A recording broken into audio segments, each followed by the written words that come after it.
पुण्यार्जक हैं रमेश चंद जैन, रूपलता जैन। संस्था model public school Palam एवं Jain model public school Vaishali. पुत्र पीयूष जैन, पुत्र वधू शिखा जैन, पुत्र चंद्रेश जैन, पुत्री अंजू जैन, दामाद अभिषेक जैन, पुत्री संजू जैन, दामाद संजीव जैन, पुत्री हेमा जैन, दामाद संजीव, पुत्री रचना जैन, दामाद अखिल अग्रवाल, पुत्री सपना जैन, दामाद प्रांशुल जैन। श्री शिखर चंद जैन, श्रीमती मंजू जैन। शिखर जी श्री नरेंद्र कुमार जैन, श्रीमती मधु जैन।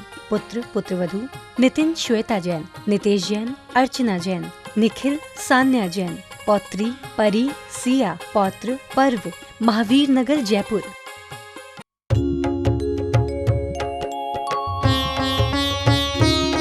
शंका समाधान।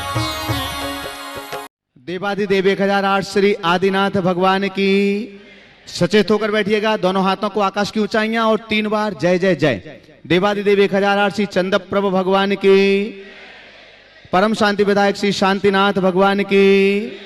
चिंतामणि श्री पार्श्वनाथ भगवान की। वर्तमान शासन नायक श्री महावीर भगवान की। 24 तीर्थंकर भगवंतों की। संत श्रोमणी 108 आचार्य गुरुवर श्री विद्यासागर जी महामुनिराज की। पूज्य मुनिवर श्री प्रमाण सागर जी महाराज की। पूज्य मुनिवर श्री विराट सागर जी महाराज की। पावन सिद्ध भूमि 52 गजाजी सिद्ध क्षेत्र के पावन वर्षायोग के इस शंका समाधान के सत्र को पारस चैनल, जिनवाणी चैनल और प्रामाणिक ऐप के माध्यम से देश और दुनिया में देख रहे इस कार्यक्रम के सभी श्रद्धालुओं का और यहां पर उपस्थित भव्यात्माओं का श्री दिगंबर जैन सिद्ध क्षेत्र 52 गजा ट्रस्ट कमेटी हार्दिक हार्दिक स्वागत एवं अभिनंदन करती है। बंधुओं, शंका समाधान के इस सत्र में हम चलें उसके पूर्व आपके लिए बतला दें, पहले दान की घोषणा बंगाल की सीमा पर जो जीव रक्षा के लिए बीएसएफ के जवानों ने जिन गो की रक्षा का बीड़ा उठाया है, दयोदय महासंघ के माध्यम से उनकी रक्षा करके प्रतिदिन उसमें अनेक दानदाता अपनी दान राशि की घोषणाएं करते हैं। आज भी कुछ नाम हमारे पास है, हम सबसे पहले उन्हीं की घोषणाएं आपके बीच कर रहे हैं। अपेक्षा होगी करतल ध्वनि से आप उन सभी दानदाताओं का सम्मान करेंगे। श्री ज्ञानोदय दिगंबर जैन ट्रस्ट बेंगलोर कर्नाटका ने 1,01,000 रुपए की राशि इस जीव दया के लिए प्रदान की है। अजित चतुर्भुज जी छाबड़ा जालना ने भी 1,00,000 रुपए की राशि इसके लिए प्रदान की है। तालियां तालियां जैसी बजाते जाएं, बार बार न कहना पड़े। श्री 1008 विमलनाथ दिगंबर जैन मंदिर एवं महिला मंडल के द्वारा मुंबई महाराष्ट्र से 80,500 रुपए की राशि प्रदान की गई है। अंजलि जैन पुत्री Dharmvir Jain retired chief engineer Lucknow. Kamla Devi Gandhi Narendra Kumar Gandhi Mandsaur. Subhash Sunil Rajiv रारा डाल्टनगंज झारखंड। इन तीनों दानदाताओं ने 21,000 रुपए की राशि जीवदया के लिए प्रदान की है। शिल्पी जैन पुत्री राजेंद्र जी जैन आगरा 15,000 रुपए की राशि जीवदया के लिए प्रदान की है। दिगंबर जैन मंदिर 24 महाराज जयपुर 13,000 रुपए की राशि प्रदान की है। इसके बाद 11,000 रुपए की राशि जिन दानदाताओं ने प्रदान की है उनके नाम की घोषणा हम यहां से कर रहे हैं। Madhuben Uttam Chand Jain Surat. Doctor AP Jain Panipat Haryana. Rekha Subhash Jain Ajmer. Chandragupta Patil Dubai. Sonam Vaibhav Doshi Pune. Shrimati Savitri Jain धर्मपत्नी श्री विजेंद्र जैन दिल्ली। इन सभी दानदाताओं ने जीव दया के लिए 11,000 रुपए की राशि की घोषणा की है। श्री नरेश जी नीलम जी जैन पारस विहार आईपी एक्सटेंशन क्रमांक, उन्होंने भी 11,000 रुपए की राशि प्रदान की है। और happy extension Delhi Nirmala Jain Balbir Singh Jain sector 25 Noida Delhi, आपने भी 11,000 रुपए की राशि प्रदान की है। और एक सबसे बड़ी घोषणा डॉक्टर कल आपने सुना हुआ था उनके बीच, हमारे बीच यहाँ प्रसिद्ध विद्वान के रूप में हैं और शोधी खोजी विद्वान है डॉक्टर राजेंद्र कुमार जी बंसल बुढ़ार से हैं। उनके पौत्र एवं चिरंजीव ज्ञानानंद सौका आत्म प्रभा के पुत्र आदित्य बंसल के जन्म दिवस जो कि 15 अगस्त को आने वाला है, उसके उपलक्ष्य में जीव दया समिति के लिए गोरक्षा के लिए 5100 रुपए की राशि समर्पित की जा रही है। उनके दादी के द्वारा श्रीमती रंजना बंसल जी बुढ़ार, उनके द्वारा ये राशि प्रदान की जा रही है। बंधुओं, हम आपके लिए बतला दें 10, 11 और 12 यानी कल प्रातःकाल 5:30 बजे से श्रीमती ताराबाई बड़जात्या पत्नी स्वर्गीय शीतल चंद जी बड़जात्या, नया जैन मंदिर, दानाओली, लश्कर, ग्वालियर, आपकी ओर से भी गुणायतन में बनने वाले सहस्कूट में एक मूर्ति के विराजमान करने का सौभाग्य आपने प्राप्त किया है। हम आपके लिए बतला दें, जो भी एक प्रतिमा वहां विराजमान करना चाहते हैं उसके लिए 1,21,000 रुपए मात्र की राशि है, जिससे सहस्कूट में आप अपनी ओर से एक प्रतिमा विराजमान कर सकते हैं। सनत कुमार जी छावड़ा सोनकच्छ, इन्होंने भी 11,000 रुपए की राशि प्रदान की है। कल से 10, 11 और 12 अगस्त को भावना योग शिविर का आयोजन यहां पर किया जा रहा है और कल प्रातः 5:30 बजे से योगा के द्वारा उसके शुभारंभ हो जाएगा। डॉक्टर नवीन जी बरेली से योगाचार्य हैं, हमारे बीच यहां पर हैं और उनके माध्यम से 5:30 बजे से योगा प्रारंभ होगा। इसके बाद प्रातः 6 बजे से 7 बजे तक पूज्य मुनिवर श्री प्रमाण सागर जी महाराज भावना योग शिविर में हम सबके लिए किस प्रकार से अपने आप को भावित करना चाहिए लाइव होंगे जिनवाणी चैनल पर। देश और दुनिया के जो भी दर्शक शंका समाधान के इस कार्यक्रम को देख रहे हैं, हम पुनः उनसे अनुरोध करना चाहेंगे, जिनवाणी चैनल और प्रमाणिक ऐप पर पूज्य मुनिवर श्री प्रमाण सागर जी महाराज प्रातः 6 बजे से 7 बजे तक लाइव होंगे। आप जहां पर भी अपने कार्यक्रम को सेट करिएगा, समय को थोड़ा सा आगे पीछे करिएगा और 6 बजे से 7 बजे तक पहली बार भावना योग शिविर को लाइव किया जा रहा है, ताकि देश और दुनिया के दर्शक भी, जिनकी बहुत मांग थी, वे लोग भी इस भावना शिविर का लाभ ले सकें। 7 बजे अभिषेक और पूजन, 7:45 से 8:10 तक नाश्ता और पुनः महाराज श्री सभा 8 बजे इस मंच पर उपस्थित होंगे। 8:20 से प्रतिदिन जो महाराज श्री के प्रवचन चलते हैं वो चलेंगे, लेकिन 3 दिन विशेष प्रवचन भावना योग शिविर पर ही आधारित होंगे। इसके बाद 3 बजे संवाद होगा, जो हमारे शिवरार्थी यहां पर आए हुए हैं उन और महाराज श्री के बीच में, और सायं 6:15 बजे गुरु भक्ति और शंका समाधान का यह कार्यक्रम आप सबके बीच में होगा। इसके साथ ही हम आपके लिए बतला दें 3 सितंबर से 12 सितंबर तक पर्वराज पर्यूषण में आयोजित होने वाले श्रावक संस्कार शिविर में लगभग 1000 से ऊपर शिवरार्थियों ने अपना रजिस्ट्रेशन करवा लिया है। अभी भी जो लोग शेष रह गए हैं, जो आना चाहते हैं, क्योंकि हम आपको बतला दें इस बार सिर्फ 1500 शिवरार्थियों की लिमिट रखी गई है, इससे ज्यादा व्यवस्था नहीं है। और जैसे ही 1500 होंगे तो 15 अगस्त की जो लास्ट डेट रखी गई है रजिस्ट्रेशन की, उसके पहले भी यह बंद किया जा सकता है। जिन शिवरार्थियों ने अभी रजिस्ट्रेशन नहीं करवाया है वे 3100 रुपए की अपनी राशि ऑनलाइन प्रामाणिक ऐप अथवा www.munipramansagar.net पर अपने फॉर्म जमा कर सकते हैं। अगर आप ऑनलाइन नहीं कर सकते हैं तो आपकी टीवी स्क्रीन पर 52 गजा सिद्ध क्षेत्र कार्यालय के नंबर चल रहे हैं, आप उन नंबरों पर कार्यालय में फोन करके भी अपने नाम यहां दे सकते हैं, अपने फॉर्म भर सकते हैं। प्रथम प्रश्न के लिए हम यहां पर आज आमंत्रित कर रहे हैं श्रीमती रंजना जी बंसल, बुढ़ार से हमारे बीच हैं, और इसके बाद तैयार रहेंगे आप मुनिश्री को त्रिवार नमोस्तु। मेरे पौत्र आदिश बंसल ने मेरे से ये प्रश्न किया कि दादी हमारे सारे 24 तीर्थंकर जो हैं वे भारत यानी एशिया इतना बड़ा है परंतु भारतवर्ष में ही क्यों हुए, अन्य महाद्वीपों में क्यों नहीं, कृपया समाधान दें। बहुत अच्छा सवाल है। प्रायः इस तरह का सवाल लोगों के मन में उठता है कि ये 24 तीर्थंकरों का जन्म भारत भूमि में ही क्यों हुआ। शास्त्रों की चर्चा करें तो शास्त्रों में तो ऐसा विधान है कि तीर्थंकरों का जन्म स्थल अयोध्या है और निर्वाण स्थल सम्मेद शिखर। अन्य स्थानों में जो भगवान के जन्मादि हुए हैं वो भी काल दोष से हुए। मूल स्थली तो अयोध्या और सम्मेद शिखर है, ये दोनों शाश्वत है। ऐसा क्यों है? क्योंकि ये बड़ी पुण्य धरा है। और हमारे तीर्थंकर और अन्य महान आत्माओं के विषय में कहा जाता है भव भागनवश जोगी वसाए। इस धरती का नियोग है, भरत क्षेत्र के आर्यखंड में अयोध्या में ही वह वृत्ति है, वह आकर्षण है जहाँ ऐसे महान विभूतियाँ जन्म लेती है, और सम्मेद शिखर में ही वह ऊर्जा है जहाँ से निर्वाण की प्राप्ति होती है।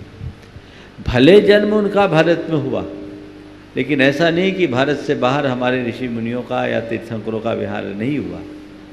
आज जो भारत का रूप है बहुत छोटा रूप।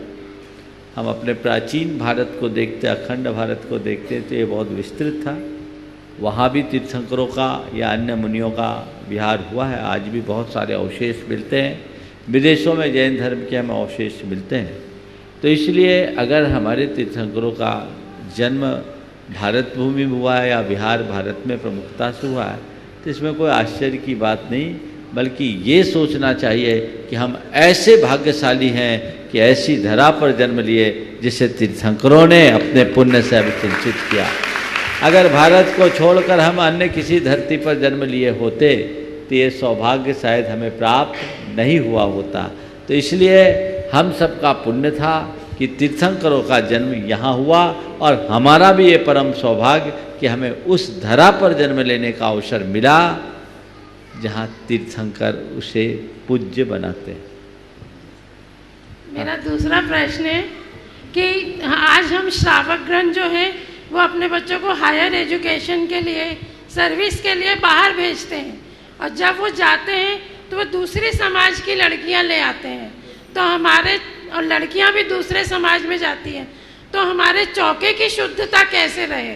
ये बड़ी विकराल समस्या है। बाहर जाने वाले के आप तो घरों में भी हो गए, और ये दोहरी समस्या है। एक तो आपस में अफेयर के चक्कर में है, और एक छोटे गांवों में लड़कियां न देने के चक्कर में है। आज हमारे छोटे छोटे गांवों में 30-30, 35-35 साल के छोरे बैठे पड़े हैं, लड़कियां नहीं आने को तैयार। बढ़िया सेटअप, करोड़ों का व्यवसाय, सब कुछ अच्छा, लेकिन वहाँ लड़कियां आने को तैयार नहीं। तो ये बड़ी समस्या है। इसका निदान मिलकर बैठकर हमारे आचार्यों को निकालना चाहिए। ये मेरे ज्यूरिडिक्शन से बाहर का विषय।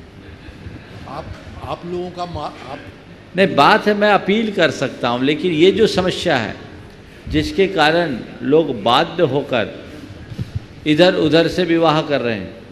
अभी तो कई जगह लोग दलाली कर रहे हैं, और दलालों के माध्यम से लड़कियां लेकर आ रहे हैं। हमारे छोटे गाँव में ये बड़ी समस्या है। कब तक लोग कुंवारे बैठेंगे?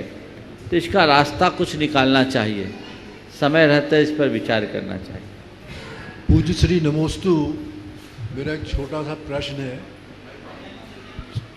प्रश्न है कि शुभ कर्मों की निर्जरा कैसे होती है? बहुत अच्छा सवाल है।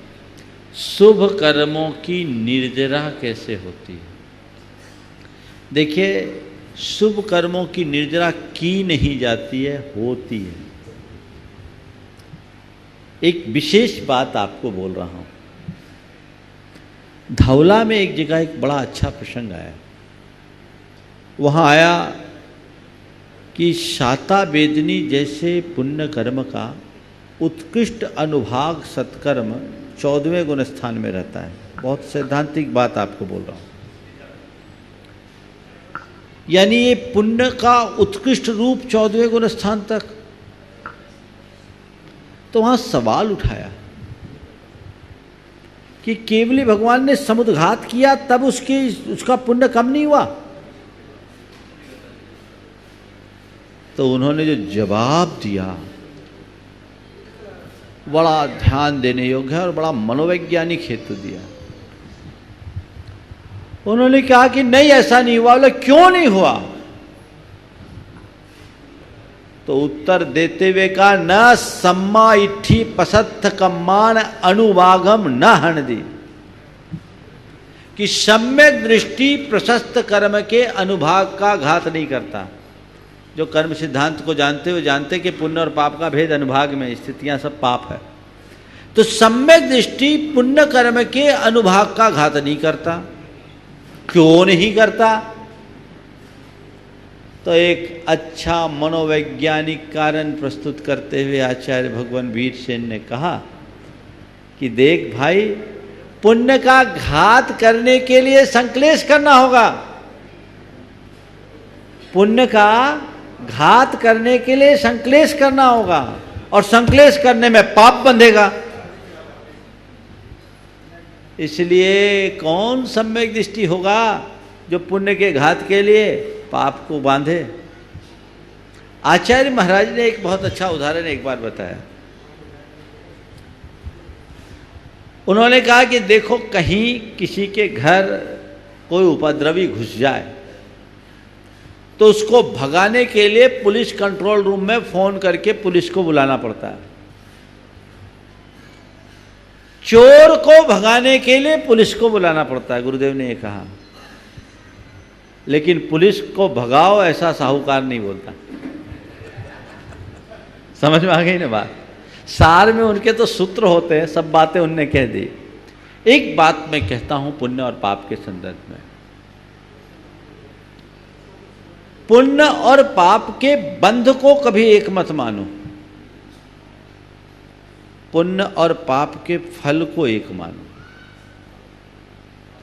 पुण्य कर्म का त्याग मत करो, पुण्य की क्रिया का परित्याग मत करो, पुण्य के फल का परित्याग करो, पुण्य का भोग मत करो, ताकि पाप से बच सको। यही हमारा अनेकांतात्मक जैन दर्शन का सार। Doctor S.K. पाटौदी अजमेर, और इसके बाद तैयार रहेंगे डॉक्टर सरोज कोठारी इंदौर।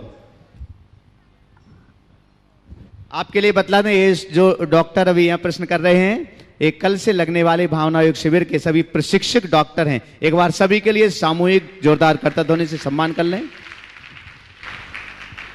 परम पूज्य गुरुदेव के चरणों में मेरा और मेरे परिवार का कोटि कोटि नमोस्तु नमोस्तु नमोस्तु। गुरुवर, इन दिनों भक्तामर की महिमा की सरस्वती सरलतम भाषा शैली के रूप में आपके श्रीमुख से प्रतिदिन 52 गजा जी के बड़े बाबा के श्री चरणों से धारा प्रवाह बह रही है। मैं ये कह सकता हूँ कि इन दिनों में प्रातः का सबसे ज़्यादा देखे जाने वाला ये कार्यक्रम है। हर एक जैनी अजैनी को इसका इंतजार रहता है, और मेरा प्रश्न भी इसी से संबंधित है। गुरुवर, मैं ये जानना चाहता हूँ कि भक्तामर की साधना क्या किसी विशेष दिन या घड़ी से शुरू करना चाहिए? भक्तामर की साधना आगम सम्मत कहाँ पर करना श्रेष्ठ है, घर में या मंदिर में? भक्तामर की साधना में किन स्थितियों का या अवस्था में करना निषेध है? भक्तामर की साधना करने में पुरुष और महिलाओं को क्या क्या सावधानियां रखना चाहिए? देखिए, बात बहुत सारी आपने भक्तामर के संदर्भ में की है, और भक्तामर की विवेचना करने वाले विवेचक इसे अलग अलग रूप में प्रस्तुत करते हैं। जो लोग भक्तामर को पूरे मंत्र, तंत्र और यंत्र से जोड़ करके करते हैं, वे लोग भक्तामर के आराधन का अलग अलग समय बताते हैं, स्थान बताते हैं, अवस्थिति बताते हैं। लेकिन मेरा अपना जो अनुभव है जी, वो मेरे दृष्टि में भक्तामर भगवान की आराधना का एक मौलिक क्षण है जी, और इसके लिए किसी मुहूर्त की कोई आवश्यकता और अपेक्षा नहीं है। जब मन में आ जाए भगवान का नाम लो, बेड़ा पार होगा। मेरी राय में रोज करना चाहिए, और इसको कभी भी प्रारंभ कर सकते हैं। आप ये मत देखिए कि मैं इस तिथि को करूं। हालांकि जैसे भक्तामर के व्रत वगैरह लोग लेते तो शायद आषाढ़ से शुरू करते हैं ना, वो इसलिए करते, उसके पीछे की वजह आषाढ़ से जो है थोड़ी गर्मी कम हो जाती है, बरसात चालू होती है, समशीतोष्ण माहौल बन जाता है, तो उपवास करने में थोड़ी अनुकूलता रहती है। ज़्यादातर व्रत उपवास आषाढ़ से कराने के पीछे के कारण यही है। लेकिन मेरी राय तो यह है कि अब आषाढ़ से करेंगे और फागुन में इच्छा हो रही है तो आषाढ़ तक टिकेंगे, गारंटी है क्या? जब करो उसी को आषाढ़ मान लो जी। तो मैं इन सब चीज़ों को नहीं ना मैं भक्तामर के लिए कोई दिशा की मान्यता विशेष रखता, हालांकि लिखा है जी, विवेचकों ने लिखा है, पर मैं अपने अनुभव की बात कहता हूँ। मूल भक्तामर स्तोत्र को उसके मूल स्वरूप के साथ आप 24 घंटे में कहीं भी कभी भी पढ़ सकते हैं जी, और घर हो या मंदिर कहीं भी पढ़ सकते हैं। पर पढ़िए कैसे? अगर आप नियमित पाठ करना चाहते तो लवलीन होकर के पढ़िए और एक स्थान पर करिए। काम भी करते जा रहे हैं, बातें भी करते जा रहे हैं, इधर उधर देखते भी जा रहे हैं, पेपर भी पढ़ रहे हैं, न्यूज़ भी सुन रहे हैं, टीवी भी देख रहे हैं, भक्तामर भी बोल रहे हैं। बड़ा आप लोगों का जो है ना एक साथ मल्टीटास्क चलता है।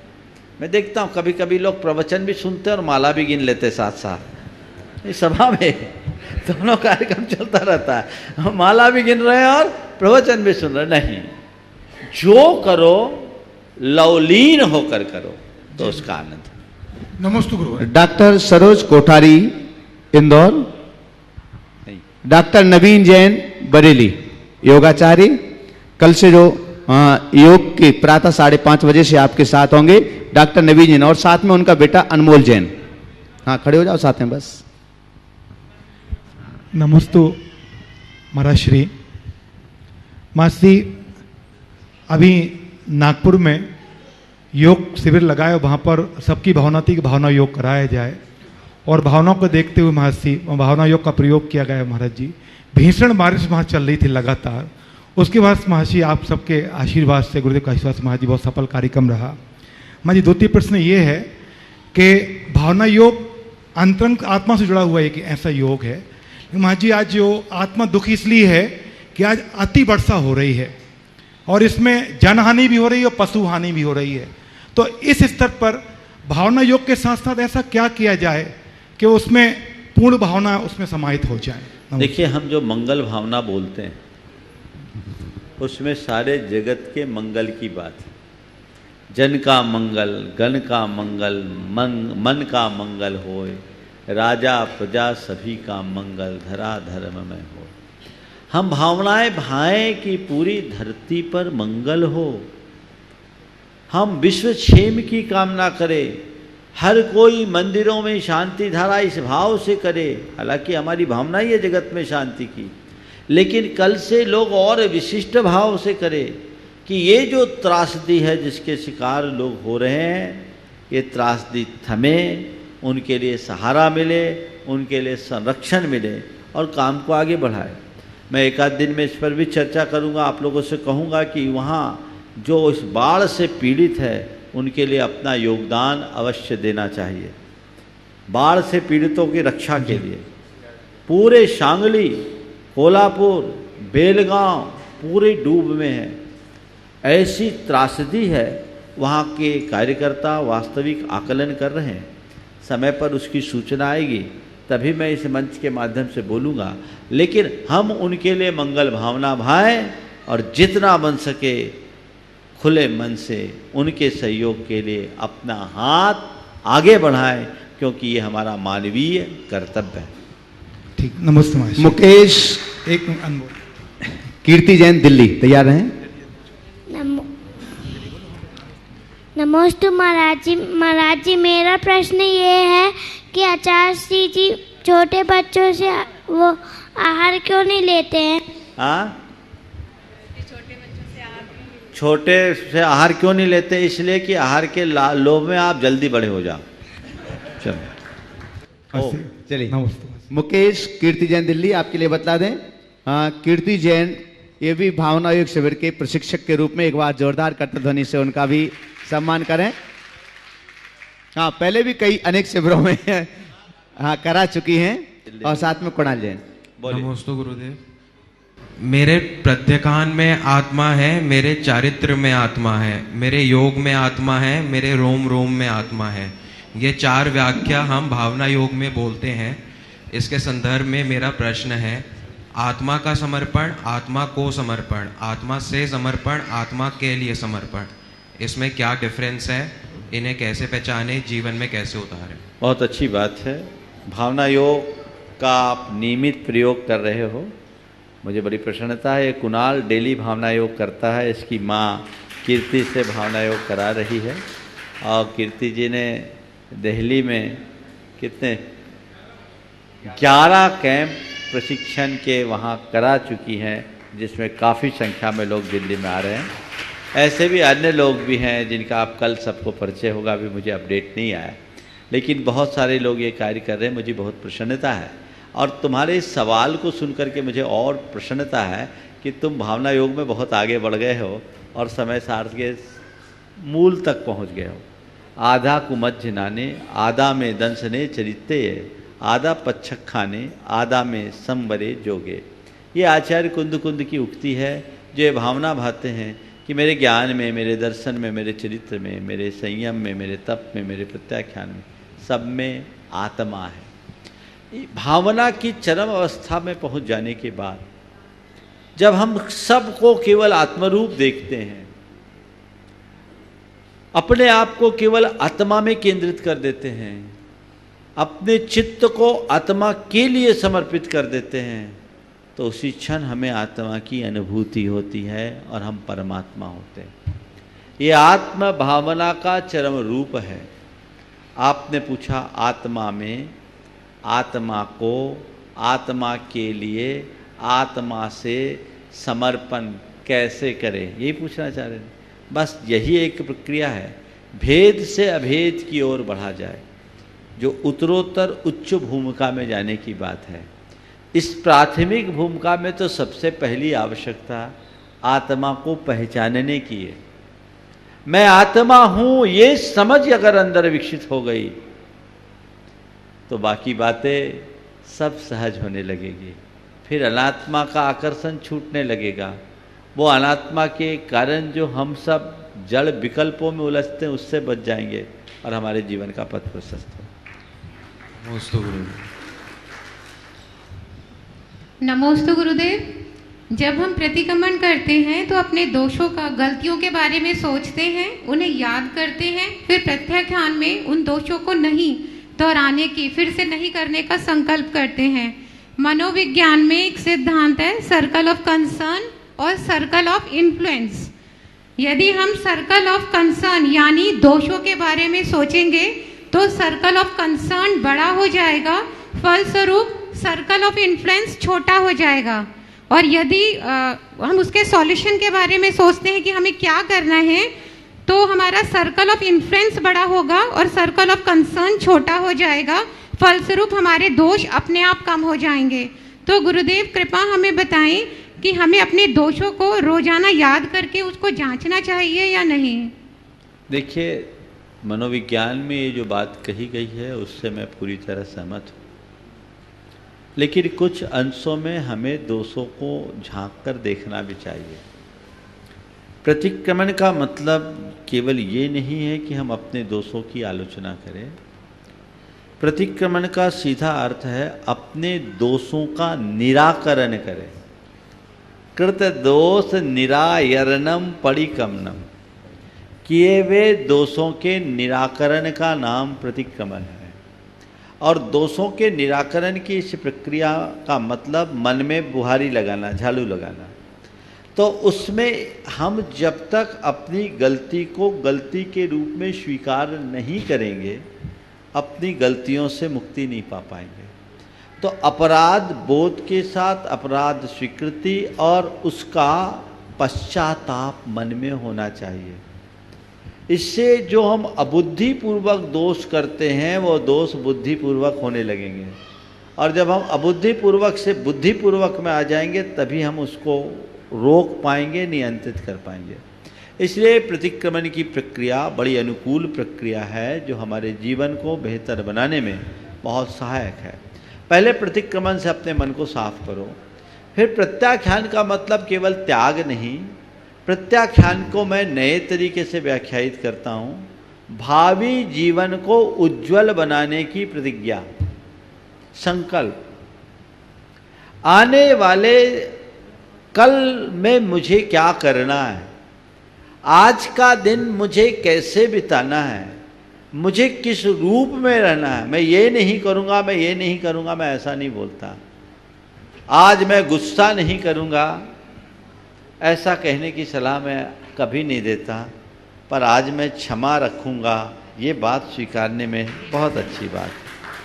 आज मुझे खुश रहना है, मैं खुश रहूँगा। मुझे शांत रहना है, मुझे सकारात्मक रहना है, मुझे सहज रहना है। ये संकल्प प्रत्याख्यान की क्रिया में पुनः पुनः दोहराया जाता है और जब हम उसे दोहराते दोहराते आगे बढ़ते हैं तो हमारा मन सामायिक में लवलीन हो जाता है। जब हम अपने आत्मा के शुद्ध सहज शांत स्वरूप का स्मरण करके उसकी भावना भाते हैं।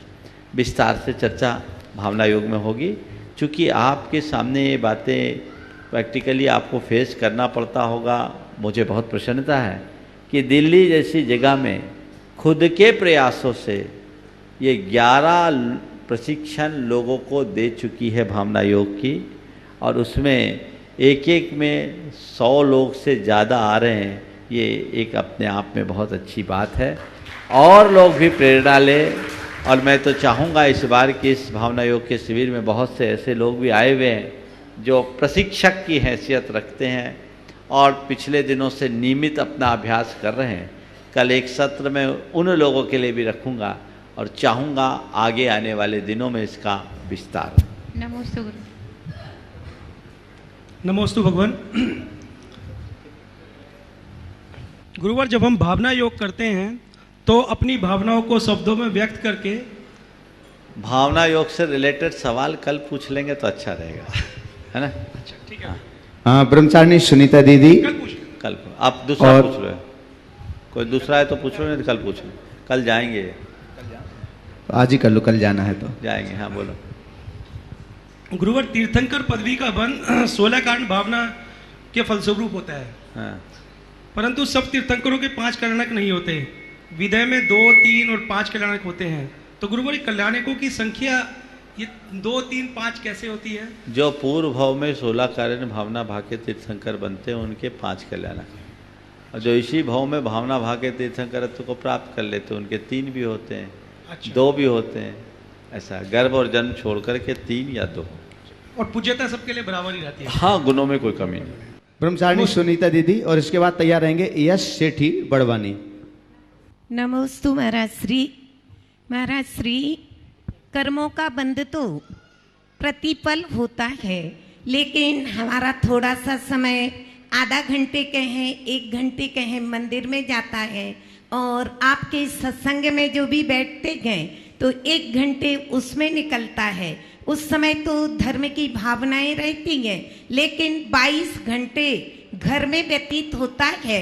तो उस समय हमें अपने जीवन को, अपनी भावनाओं को और अपने आचरण को किस प्रकार बनाना चाहिए? जो 1 घंटा सुन के गए हैं उसकी गूंज से 23 घंटे गूंजती रहे, ऐसा प्रयास करना चाहिए। यश सेठी बड़वानी, और साथ ही एक घोषणा और करना चाहूँगा। यश ने ही वो नाम दिया है जीव दया के लिए। त्रिशला महिला मंडल, पठारगली, आबू रोड, राजस्थान से 1,10,000 रुपए की दान राशि की उन्होंने घोषणा की है। नमोस्तु गुरुदेव। नमोस्तु नमोस्तु नमोस्तु। महाराज श्री, नींद अधूरी मौत है। नींद अधूरी मौत है तो मौत मुकम्मल नींद। जागते जागते कैसे जी जाए कि सकुशल नींद हो। जागते जागते कैसे जी जाए कि सकुशल नींद हो, और जीते जी कैसे जाग जाए कि मुकम्मल मौत हो। बहुत सुंदर। जागते जागते कैसे जी जाए कि सकुशल नींद हो, सकुशल नींद हो, और सोते सोते जीते जी कैसे जाग जाए कि मुकम्मल मौत। बहुत सुंदर। फिर से एक बार दोहराना नीचे की दोनों लाइनें। जागते जागते कैसे सो जाए कि मुकम्मल, जागते जागते जागते कैसे जी जाए कि सकुशल नींद हो, और जीते जी कैसे जाग जाए कि मुकम्मल मौत हो। जागते जागते कैसे जी जाए कि सकुशल नींद हो, और जीते जी कैसे जाग जाए, जीते जी कैसे जाग जाए कि मुकम्मल मौत हो। बहुत अच्छा सवाल आपने किया है। जागते जागते कैसे सो जाएं कि मुकम्मल नींद आए, कैसे जिए, है ना? चलो अच्छा, यह जागने की बात है। जागते जागते कैसे जी जाए कि मुकम्मल नींद हो। मुकम्मल नींद के लिए कुछ नहीं करना है, समझ गए? एक बचपन में कहावत है, घोड़ा बेचकर सो। समझ गए? और घोड़ा बेचकर सोने का मतलब क्या है? चिंता छोड़ दो, चिंता मुक्त जीवन जियोगे, मुकम्मल नींद आएगी। समझ गए? और जो व्यक्ति चिंता मुक्त होकर सजगता से जिएंगे, सजगता से जिएंगे, उनकी मुकम्मल मौत होगी। ये हमारे जीवन का मूल है, समझ गए। अंजू जैन गुड़गांव तैयार हैं, और इसके बाद में तैयार रहेंगे राजेंद्र शोभा जैन विदिशा। खड़े दोनों जन हो जाएंगे, प्रश्न एक ही। नमोस्तु गुरुवर, नमोस्तु नमोस्तु। गुरुवर, जब भी हम किसी चीज़ की प्लानिंग करते हैं, हाँ बोलो, स्पेशली जब किसी प्रोजेक्ट वगैरह की प्लानिंग करते हैं तो उसमें एक बहुत बड़ा टाइम हम रिस्क एनालिसिस के लिए देते हैं, जिसमें हम हर फेलियर सिचुएशन को एनालिसिस करके और उसके सॉल्यूशन की बात करते हैं। तो गुरुवर, जब शुरुआत नेगेटिविटी से होती है तो क्या ये सही है? देखिए, शुरुआत कदाचित नेगेटिविटी से हो तो कोई बुराई नहीं, अंत पॉजिटिव होना चाहिए। खेल शुरुआत का नहीं, अंत का है। इसलिए नेगेटिविटी से घबराना नहीं चाहिए, नेगेटिविटी तो होगी। आपको एक बात बताऊं, हमारा मूल व्रत अहिंसा है। अहिंसा नेगेटिव है या पॉजिटिव? हाँ, अहिंसा शब्द अपने आप में नेगेटिव है, आ लगा है, लेकिन ये अहिंसा नेगेटिव होकर के भी हमें पॉजिटिव परिणाम देता है, तो उस तरफ देखिए। नमस्ते गुरु। श्रीमती संतोष जैन इंदौर, आराध्य सार्थक, जो भी 3-4 लोग उनने नाम दिए थे एक साथ ही खड़े होंगे। उसके पूर्व शोभा जैन और राजेंद्र जी जैन विदिशा, ट्रिस्टी गुणायतन। नमोस्तु गुरुदेव, नमोस्तु गुरुदेव, नमोस्तु गुरुदेव। ओम। मेरा प्रश्न है महाराज जी कि जो बच्चे उच्च शिक्षा हेतु या सेवा हेतु देश छोड़ के विदेशों में जाते हैं और वहाँ उनके पास काफ़ी दूर दूर तक मंदिर जी नहीं होता है, तो मंदिर नहीं जा पाते हैं, ऐसी स्थिति में उनके लिए क्या उपदेश है कि वो देवसाज गुरु के प्रति समर्पित रहें, उनके प्रति श्रद्धावान रहें और अपने धर्म पर चलते रहें? इसके लिए आप उनका क्या उपदेश है गुरु? देखिए, उनके लिए जो प्रैक्टिकल है वो करना चाहिए। पहला प्रयास ये करे कि रोज़ भावना भाए कि जहाँ मैं हूँ वहाँ मंदिर बन जाए, या जहाँ मंदिर हो वहाँ मेरी पोस्टिंग हो जाए, पहला प्रयास। दूसरा, जब तक ऐसा नहीं होता तब तक आज टेक्नोलॉजी का इस्तेमाल करके अपने दर्शन बंधन आदि की क्रियाओं को पूर्ण कर लेना चाहिए। आप YouTube इंटरनेट के माध्यम से रोज़ दर्शन कर सकते, पूजन कर सकते, पाठ कर सकते हैं, ताकि आपका अपने धर्म, अपनी संस्कृति और परंपरा से जुड़ाव बना रहे, ये प्रयास होना चाहिए। और अब तो विदेशों में भी मैं देख रहा हूँ लोग मंदिर बनाना शुरू कर दिए हैं, एक से एक मंदिर बन रहे हैं। पहले लोगों ने संयुक्त मंदिर बनाए, अब इंडिपेंडेंट मंदिर भी बनने लगे हैं। तो एक बड़ा क्रांतिकारी कदम है, उन्हें प्रयास करना चाहिए कि जल्दी से जल्दी मंदिर बन सके और ये प्रक्रिया को आगे बढ़ाया जा सकता है। हे गुरुवर नमोस्तु। मेरा प्रश्न ये है कि आजकल लोग डेस्टिनेशन वेडिंग कर रहे हैं, कोई अमेरिका जा रहा है, कोई स्विट्जरलैंड, कोई फ्रांस, कोई जापान, या इंडिया में हिल स्टेशन पर जा रहे हैं, बड़े बड़े होटलों में, रेस्टोरेंट में अपने बच्चों की वेडिंग कर रहे हैं। तो ऐसे समय में जबकि देश की लाखों जनता ऐसी है जिसको 2 समय का भोजन भी नसीब नहीं होता है, तो ऐसे समय में डेस्टिनेशन वेडिंग के बजाय उन गरीबों का पेट भरना ज़्यादा अच्छा है कि अपने बच्चों की डेस्टिनेशन वेडिंग करना। मैं तो ये कहूँगा, डेस्टिनेशन वेडिंग की जगह लोगों की डेस्टिनी सुधारने का प्रयास करे तो ज़्यादा अच्छा है। आज से 2-3 बरस पहले एक समाज के व्यक्ति ने बड़ा आदर्श उपस्थित किया। हमारे संपर्क में है रमेश जी सरावगी, कोलकाता। उन्होंने विवाह में, अपने बेटे के विवाह में कोई फिजूल खर्च नहीं किया, तिलक आदि का कोई रस्म नहीं किया सामूहिक रूप से, और उन्होंने, वो अखिल भारतीय वन बंधु परिषद के राष्ट्रीय अध्यक्ष है।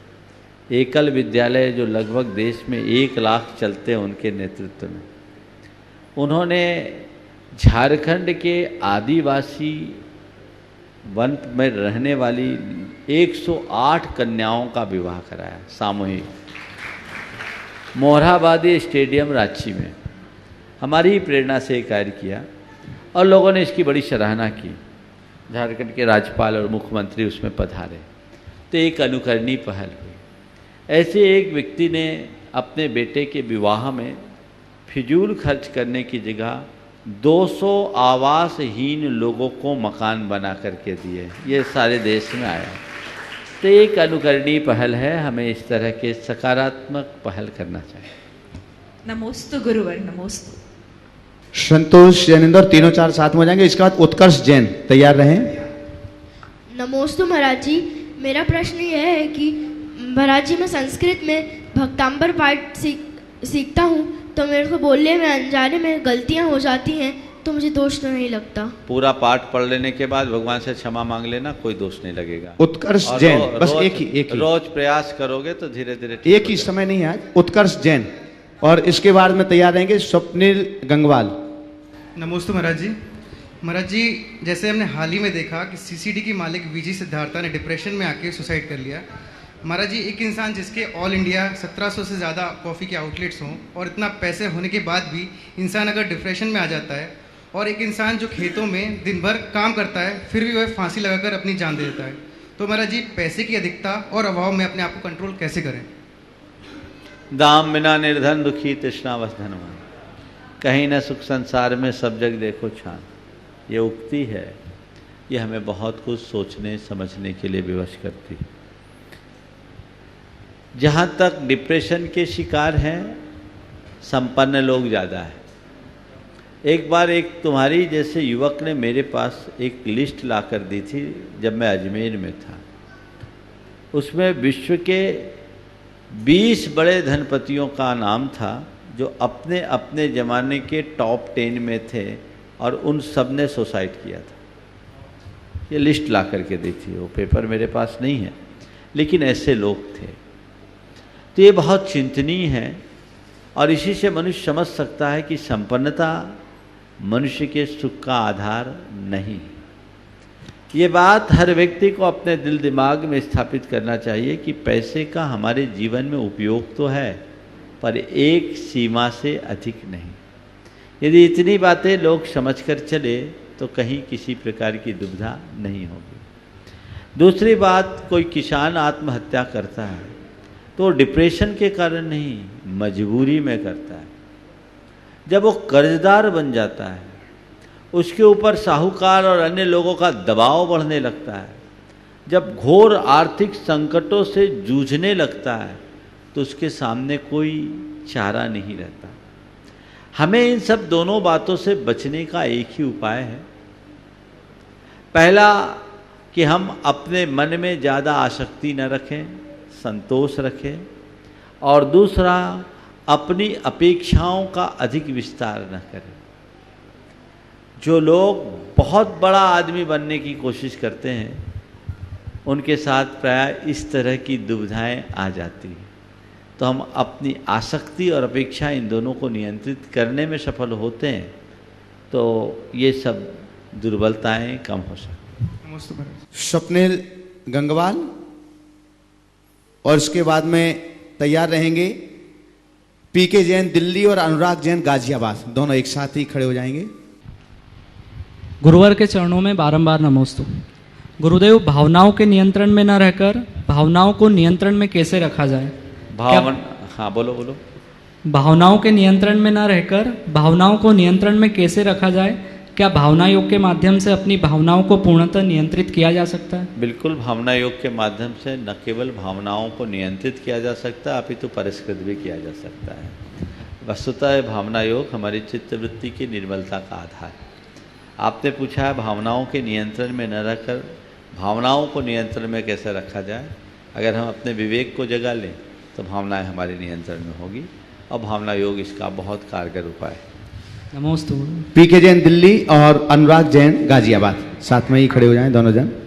परम पूज्य मुनिवर के चरणों में मेरी परिवार की ओर से त्रिवार नमोस्तु। गुरुवर, मेरी जिज्ञासा है कि हमारे तीर्थंकर भगवान जन्म से अवधि ज्ञानी होते हैं, लेकिन फिर भी आदिनाथ भगवान को 6 महीने तक आहार का योग क्यों नहीं बना? देखिए, उनको तो पता था क्यों नहीं मिला, लेकिन वो किसी को बोलेंगे नहीं। और एक बात ध्यान रखना, ज्ञान होना और ज्ञान लगाना। अवधि ज्ञान तो भरत चक्रवर्ती को भी था, पर दिमाग नहीं चला। आपने अपने अनुभव में ऐसा अनुभव किया होगा कभी कि जीवन में कई ऐसे प्रसंग आए होंगे जब कभी आप बड़े उलझन में होंगे और बाद में अरे इसका तो मुझे ख्याल ही नहीं आया, काश ये मुझे पहले ख्याल आ जाता तो ये दुविधा नहीं होती। ऐसा अनुभव। ऐसे ही जब कर्म का उदय उल्टा होता है तो बुद्धि काम नहीं करती। भरत चक्रवर्ती का भी दिमाग नहीं चला, बाहुबली का भी दिमाग नहीं चला, इंद्र का भी दिमाग नहीं चला। समझ गए? कर्म बहुत बलवान है, इसी से सीखे। नमस्ते गुरु। नीता साहे धुलियान, बारामती। परम पूज्य गुरुदेव के पावन श्री चरणों में मैं अनुराग जैन का त्रिबार नमोस्तु नमोस्तु नमोस्तु। महाराज श्री, मैं अपने पिताजी के साथ यहाँ पर एक जिज्ञासा लेकर आया हूँ। ये आजकल मृत्यु के पश्चात देहदान का बहुत प्रचलन चल रहा है, तो जैन सिद्धांत इस बारे में क्या कहता है, इसके बारे में थोड़ा सा समझाना। मैं इस विषय में अनेक बार उत्तर दे चुका हूँ। हमारे यहाँ जीते जी की बात का उपदेश है, मरने के बाद की बात का कोई नहीं।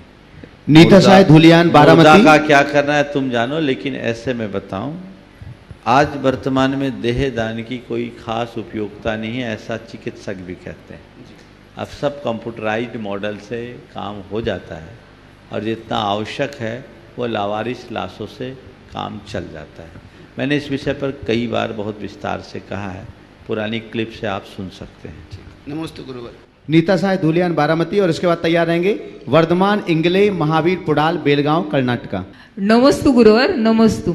रिश्तों के पुल के नीचे स्वार्थ रूपी नदियां बह रही है, इन स्वार्थ रूपी नदियों से बाहर कैसे निकाले, कृपया समाधान करें। रिश्तों के पुल के नीचे स्वार्थ की नदियां बह रही हैं, इन स्वार्थ की नदियों से कैसे बाहर निकाले, बाहर कैसे निकले। बस मैं इतना कहता हूँ कि उन नदियों को नीचे ही बहने दो, पुल के ऊपर मत आने दो, सलामत हो जाएंगे। चलिए। वर्धमान इंगले, महावीर पुडाल, बेलगांव, कर्नाटका। और आपके बाद तैयार रहेंगे पारस नरेशन गोधा, बांकी, ट्रिस्टी, 52 गजा। गुरुवर को मेरे और मेरे परिवार से त्रिबार नमस्तु नमस्तु नमस्तु। गुरुवर, मेरा प्रश्न है कि जो दक्षिण में, गुरुवर मेरा प्रश्न है, दक्षिण में जो आमनाएं चलती है और जो नॉर्थ में जो आमनाएं हम देखते हैं, उसमें जो डिफरेंस है, तो हमारे लोग एक कन्फ्यूजन में है कि कौन से आमनाएं से हम चले, तो प्लीज़ शंका कीजिए। देखिए, दक्षिण में आमनाएं और उत्तर में आमनाएं में थोड़ी भिन्नता है। आपने पूछा कौन से आमनाएं से चले, तो मैं तो ये कहूँगा जहाँ जो आमनाएं चल रही सो चलने दो, दिमाग मत लगाओ। उलझ जाओगे तो झगड़ा और खड़ा हो जाएगा। हाँ, अपने विवेक का इस्तेमाल करो। हमारी आंखें खुली है, हम परंपरावादी न बने, हम प्रयोगवादी बने। देखें दोनों में जो हमें उपयुक्त दिखे, अगर हमारा जी बोलता है कि नहीं ये ज़्यादा बेटर है, तो हम उसे स्वीकार लें। एक बात मैं आप सबको इस संदर्भ में कहूँगा, क्रिया हमारा धर्म नहीं है। हमारे धर्म का मूल अहिंसा और वीतरागता है। जिसमें अहिंसा और वीतरागता की पुष्टि हो, उसे धर्म के रूप में स्वीकार कर लो। जिसमें प्रकट रूप में हिंसा दिखती हो, राग का पोषण होता हो, तो भगवान ने कहा ये धर्म नहीं है, ये पंथ भले हो जाए। कल्याण पंथ से नहीं पथ से होता है, जो धर्म सिखाता है। हर व्यक्ति को ये सीखना है। पारस नरेशन गोदा, बांकी, ट्रस्टी, 52 गजा। और आपके बाद में तैयार रहेंगे संगीता जैन, सहारनपुर। गुरुदेव नमस्तु नमस्तु नमस्तु। गुरुदेव, मेरी जिज्ञासा गुणायतन से है। गुरुदेव, उसी से बाद में पूछ लेना, अभी दूसरा पूछो या फिर रुको, कल पूछना। आगे संगीता जैन। हाँ, संगीता जैन, सहारनपुर। और इसके बाद में तैयार रहेंगे बीणा सालगिया, इंदौर। नमस्तु गुरुवर। गुरुवर, मेरा प्रश्न है, संदेह दूर करने के लिए व कर्म का भार दूर करने के लिए हमें क्या करना चाहिए? क्या? संदेह दूर करने के लिए और कर्मों का भार दूर करने के लिए हमें क्या करना चाहिए? संदेह दूर करने के लिए क्या करना चाहिए? जिनके निमित्त से संदेह उत्पन्न हुआ, उनसे मिलकर के संदेह मिटाने की कोशिश करनी चाहिए। संदेह दूर करने के कई उपाय। हमें संदेह किसी विषय में होता है तो उस विषय की जानकारी लेना चाहिए। संदेह किसी व्यक्ति पर होता है तो उसके निकट जाकर उसे ऑब्जर्व करना चाहिए। कई बार भ्रांत धारणाओं के मन नाम निमित्त से भी संदेह हो जाता है, तो उस संदेह के मिटाने के लिए हमें थोड़ी उसकी निकटता से देखना चाहिए और उसे सत्यापित करने की कोशिश करनी चाहिए। जल्दी किसी पर भरोसा नहीं करना चाहिए। ये संदेह को मिटाने का एक उपाय है। मेरा एक पूरा प्रवचन है शंका पर, यही 52 गजा में हुआ था, आप देख लीजिएगा। शंका कैसे मिटाएं, शंका से निशंक होने की पूरी प्रक्रिया है। और कर्मों का भार मिटाने का एक ही उपाय है, हर पल आनंद से रहो, खुश रहो और खुश रखो। प्रतिक्रियाएं कम करो, प्रतिक्रियाओं से प्रभावित न हो। वीणा सालगिया इंदौर और तैयार हैं शरद जैन ललितपुर। हे गुरुदेव, मेरी और मेरे परिवार की तरफ से त्रिबार नमोस्तु नमोस्तु नमोस्तु।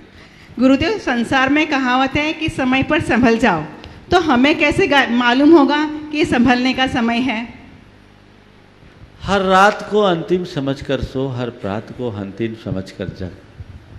हर दोपहरी यह न तेरी हो, हर शाम तेरा रोक सकती मत।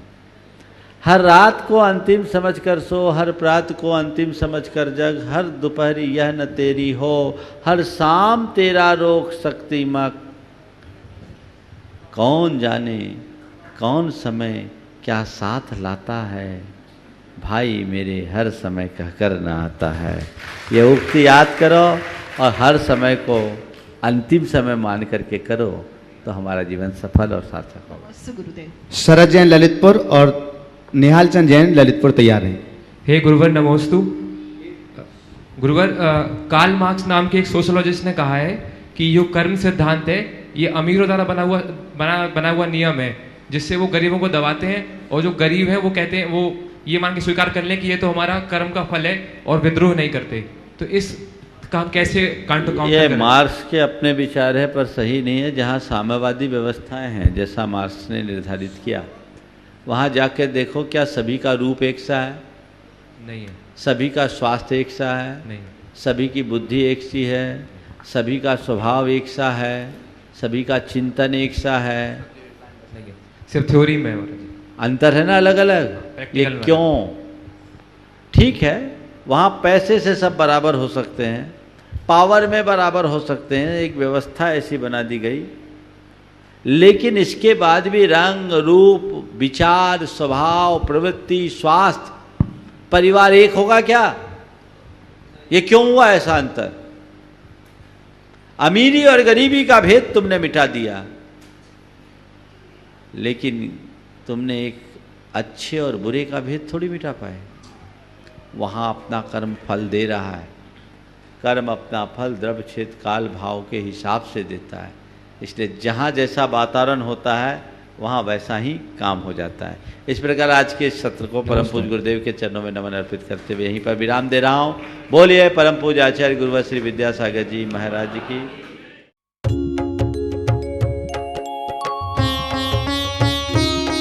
शक का समाधान। इस कार्यक्रम के पुण्यार्जक थे रमेश चंद जैन, रूपलता जैन, संस्था मॉडल पब्लिक स्कूल पालम एवं Jain model public school Vaishali. पुत्र पीयूष जैन, पुत्र वधू शिखा जैन, पुत्र चंद्रेश जैन, पुत्री अंजू जैन, दामाद अभिषेक जैन, पुत्री संजू जैन, दामाद संजीव जैन, पुत्री हेमा जैन, दामाद संजीव, पुत्री रचना जैन, दामाद अखिल अग्रवाल, पुत्री सपना जैन, दामाद प्रांशुल जैन, श्री शिखर चंद जैन, श्रीमती मंजू जैन, शिखर जी श्री नरेंद्र कुमार जैन, श्रीमती मधु जैन, पुत्र पुत्रवधू नितिन श्वेता जैन, नितेश जैन, अर्चना जैन, निखिल सान्या जैन, पौत्री परी सिया, पौत्र पर्व महावीर नगर जयपुर।